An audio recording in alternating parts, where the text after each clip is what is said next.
My friends, I want to talk for a few minutes with the people of the United States about banking. To talk with the comparatively few who understand the mechanics of banking, but more particularly with the overwhelming majority of you who use banks for the making of deposits and the drawing of checks. I want to tell you what has been done in the last few days and why it was done and what the next steps are going to be. I recognize that the many proclamations from state capitals and from Washington, the legislation, the Treasury regulations, and so forth, couched for the most part in banking and legal terms, ought to be explained for the benefit of the average citizen. I owe this in particular because of the fortitude and the good temper with which everybody has accepted the inconvenience and the hardships of the banking holiday. And I know that when you understand what we in Washington have been about, I shall continue to have your cooperation as fully as I have had your sympathy and your help during the past week. First of all, let me state the simple fact that when you deposit money in a bank, the bank does not put the money into a safe deposit vault. It invests your money in many different forms of credit, in bonds, in commercial paper, in mortgages, and in many other kinds of loans. In other words, the bank puts your money to work to keep the wheels of industry and of agriculture turning round. A comparatively small part of the money that you put into the bank is kept in currency, an amount which in normal times is wholly sufficient to cover the cash needs of the average citizen.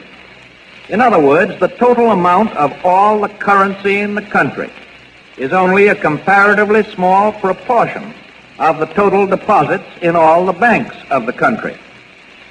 What then happened during the last few days of February and the first few days of March?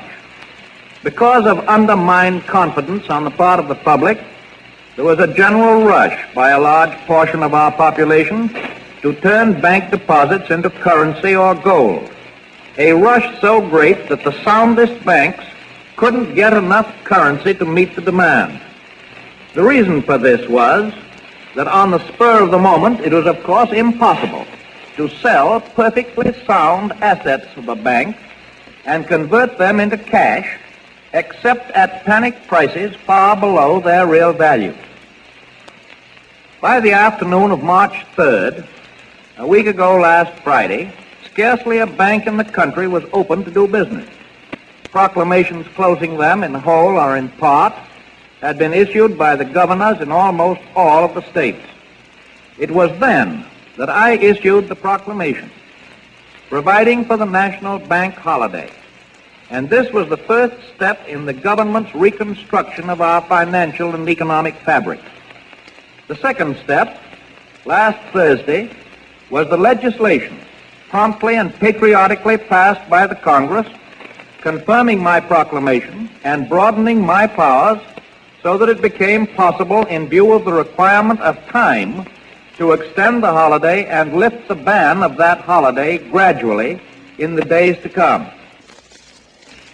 This law also gave authority to develop a program of rehabilitation of our banking facilities. And I want to tell our citizens in every part of the nation that the National Congress, Republicans and Democrats alike, showed by this action a devotion to public welfare and a realization of the emergency and the necessity for speed that it is difficult to match in all our history. The third stage has been the series of regulations permitting the banks to continue their functions to take care of the distribution of food and household necessities and the payment of payroll.